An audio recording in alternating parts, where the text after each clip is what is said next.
যেটা হয় যে ওখানে অবশ্যই গানটা খুবই ইম্পর্টেন্ট। একটা সুন্দর গান থাকা মানে সেই ফিল্মের প্রচারের জন্য অনেক ভালো লাগা। কিন্তু শাকিব ভাই ব্যাপারটাই আসলে এত বড় একটা ব্যাপার হয়ে গেছে, এখন এত ম্যাসিভ একটা গ্লোবাল ব্যাপার হয়ে গেছে যে শাকিব ভাই যে গানটায় বা যে কাজটায় আছে সেই কাজটাই দর্শকের কাছে অনেক সুন্দর করে গ্রহণ হয় এবং সারা বিশ্বে সুন্দরভাবে ছড়িয়ে যায়। তো এটা একজন শিল্পী হিসেবে অনেক ভালো লাগার এবং অনেক আনন্দের।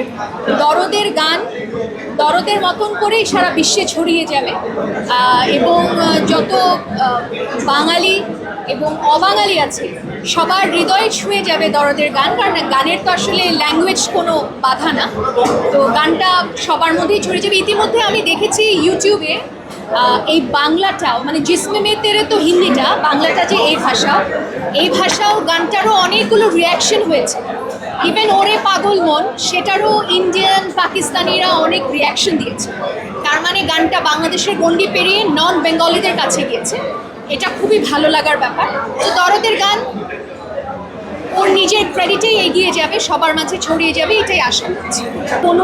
কোনো কাজের সাথে আমরা যে পরের কাজটা করি বা গানটা যে পিওর রোম্যান্টিক গানটা এসছে এই ভাষাও, আমার কাছে সবচেয়ে ভালো লাগার ব্যাপার হচ্ছে যে এটা বাইরের দেশের একটা খুব নাম করা প্রযোজনা প্রতিষ্ঠান, মানে সঙ্গীতের লেবেল টি সিরিজ বাংলা থেকে গানটা রিলিজ হয়েছে। এটা খুবই ভালো লাগার একটা বিষয় আমার কাছে, কারণ বাংলাদেশের একটা গান এইভাবে, বাংলাদেশের ফিল্মের একটা গান এইভাবে যাচ্ছে ভিনদেশি একটা নাম করা লেভেলে, এটা অনেক সুন্দর একটি ব্যাপার আমার কাছে মনে হয়েছে। কোনোটার সাথে কোনোটা কিন্তু মিল রেখে কাজ করে, প্রত্যেকটা আলাদা আলাদা কাজ। তো বড়দের যে গানটা এসছে এই গানটা, এই ভাষাও গানটি বালা ভাইয়ের আমার ভালো লাগছে, সেটাই বললাম যে খুবই ভালো লাগছে। ভিন দেশে এটা গিয়েছে, একটা টি সিরিজ বাংলা থেকে রিলিজ হয়েছে, তো ভালো লাগছে সেটা।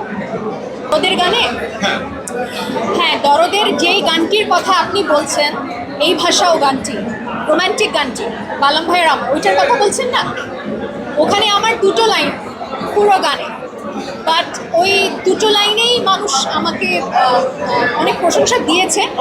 তবে প্রশংসাটা আসলে যত কম আমি আমার মাথায় ঢুকতে দেবো তত ভালো, না হলে আসলে গ্রো করার জায়গা নেই। তো মানুষের ভালোবাসাটুকু আমি মনে রাখতে চাই, বাকি সব ভুলে গিয়ে গানের চর্চা করে যেতে চাই। যে কোনো মানুষেরই রিয়াকশন, আমার কাজের রিয়াকশন, যখন সুন্দর রিয়াকশন আসে বা পজিটিভ রিয়াকশন আসে খুবই ভালো লাগে। কিন্তু যেটা আমি একটু আগে বললাম যে পজিটিভ কিংবা নেগেটিভ যে কোনো রিয়াকশনই আসলে মাথায় নেওয়া যাবে না, কারণ তাহলে আমি আর গ্রো করবো না। আমার তো আমি এখনও যে গান